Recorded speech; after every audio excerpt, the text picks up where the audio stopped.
Is breakfast really the most important meal of the day?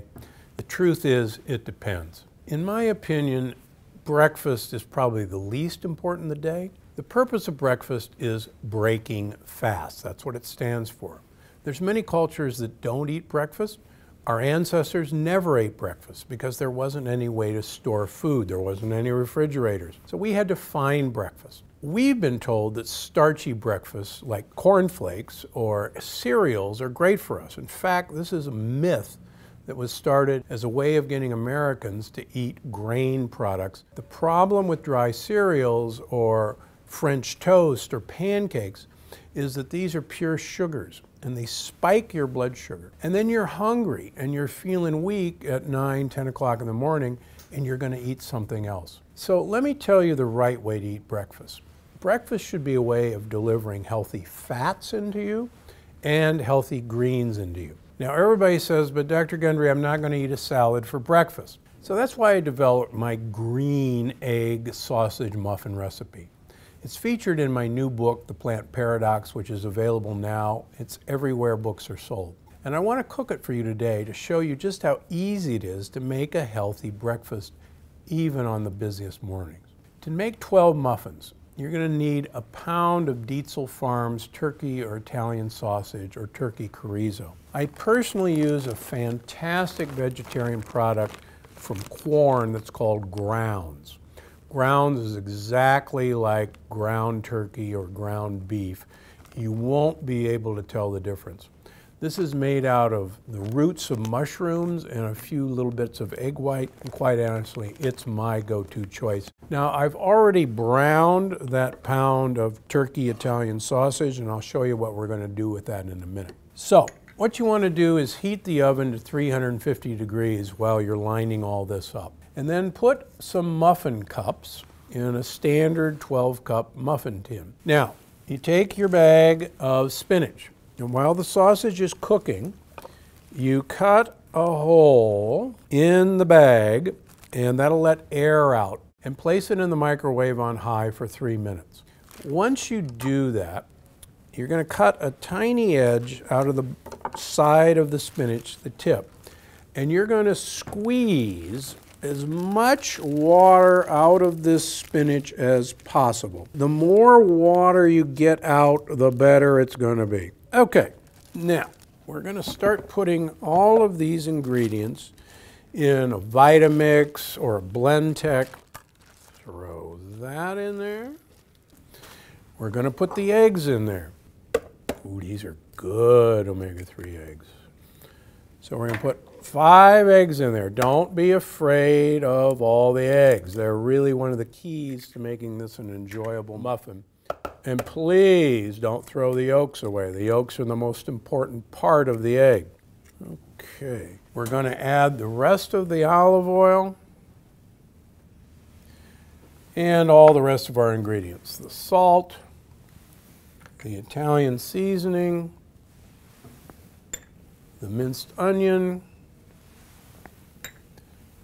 the black pepper, and our 2 cloves of garlic that we've chopped. Okay, so we've got that all in the blender, and we're going to pulse this for about a minute. And that's actually pretty good.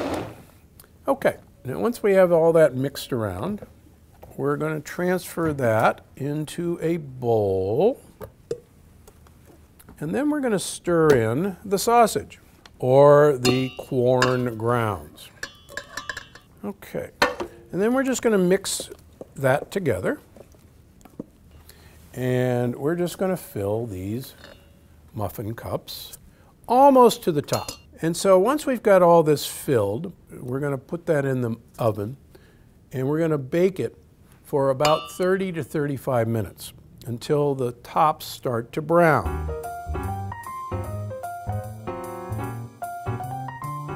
Okay, so they're ready, and you'll notice they've nicely browned on the edges. I like to do this on a weekend, and then I store them in a glass container in your refrigerator, or wrapped in wax paper in your freezer. The beauty of this is breakfast the way you want it to be. Try the Plant Paradox. You're going to love the book. You're going to love the recipes. They're designed to improve your health, not damage your health. Because as you know, I'm Dr. Stephen Gundry, and I'm always looking out for you.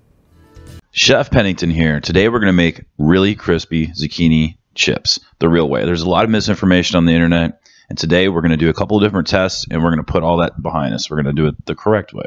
And there's 2 ways it works, so that's cool. So let's get started here. We're going to go with about 1/3 of an inch slices. You guys could do closer to 1/4. As these cook, they're going to shrink in size, so that's the reason we're not cutting them super paper thin. You could use your mandolin. Just make sure that you don't put it on the super thin side because it would be too skinny. We want to have actually something left when we're done. So you can see that looks fairly thick, but you'll see when we're done, it's going to turn out perfect. So go ahead and do all your prep. Cut up as many zucchini as you guys would like. So for our first round here, we're going to use a little bit of oil just to make sure they don't stick. And use some of your favorite seasoning. It could be really anything or nothing. A little sea salt could just be the case for you there. Get it nice and mixed up. And we're going to use a cookie sheet lined with some aluminum foil. And the reason we're using aluminum foil is it's going to help the heat in the oven do its job versus parchment paper. So that's something to think about. Parchment paper would work, but your cook times will be just a little bit longer. So into the oven, 325 for 15 to 20 minutes. Do keep your eye on it. You don't want them to get too far along cooked, but everything's going to go just fine. They don't want to cook too quick. And then we're going to turn it down to 200 degrees, and we're just going to let it go for about another hour or till you like the doneness. So let's take a look. We have some chips. That's pretty cool. They actually look like. Here's the sound of the crunch from the baked zucchini chips. That definitely counts with some crispiness there. They're also sweeter. I wouldn't expect that. But that's really good. Awesome. But that's not the best we can do, which is exciting, right? So let's try it without any oil. Some people are thinking about the health side of this and they want to make it super healthy. So I went ahead and tried it and did everything the exact same way. But there's one mistake that takes place here. The result is they stick. So no good. So here's the possible solution: parchment paper and a little bit of spray before you guys go.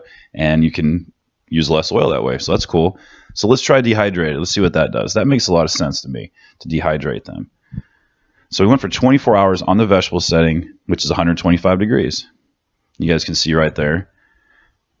They all have a little bit different, but think about the 125 degree range. And you just let them go. Let's see what turned out. 24 hours later, they have dehydrated.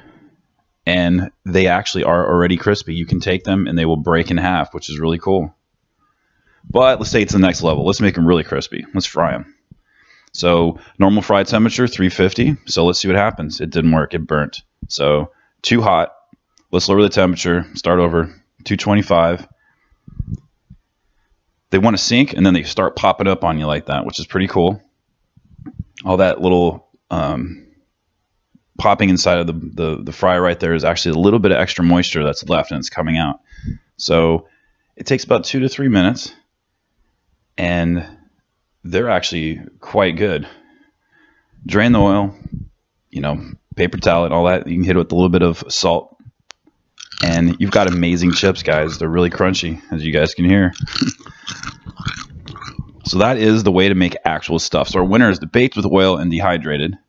And you guys get something that's a real chip, and it's made out of zucchini, which is totally cool. Hope you guys try this. They're also called Zucca chips, just to let you know if you're ever looking around online.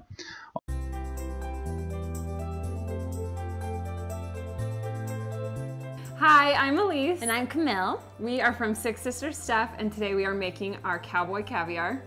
So I've got about 6 Roma tomatoes. You can use 5 or 6 depending on their size, and we're just gonna cut these up. Okay, so then we're just gonna add everything to this big bowl to mix it all together.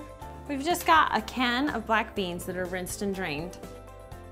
So this is just a can of sweet yellow corn that's been drained. Okay, so we're gonna do a green bell pepper. And same thing, just kind of dice it up and throw it all in. Next step, should I do the onion next? Yeah, we can do that. Dice this up. Okay, how do you cut jalapeno so you get the seeds out? I kind of just cut the edges down. It adds a little kick to it, I feel like, but not heat because you don't have the seeds, so it's okay. Yep. And it really does add flavor. So even if you don't like it super hot, you can get the jalapenos that are like that you can put on nachos that aren't as hot. You can add those in here too.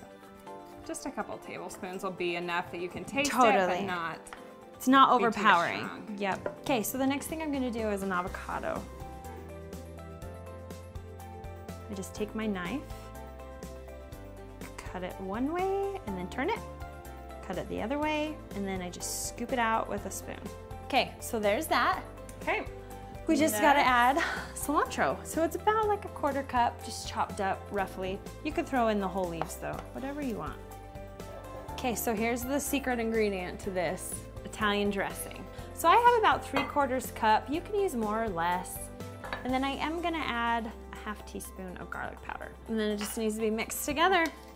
And it does taste better as time goes on. I feel like Yeah. let it sit in your fridge for an hour or two, soak up the dressing, let the vegetables kind of do their thing.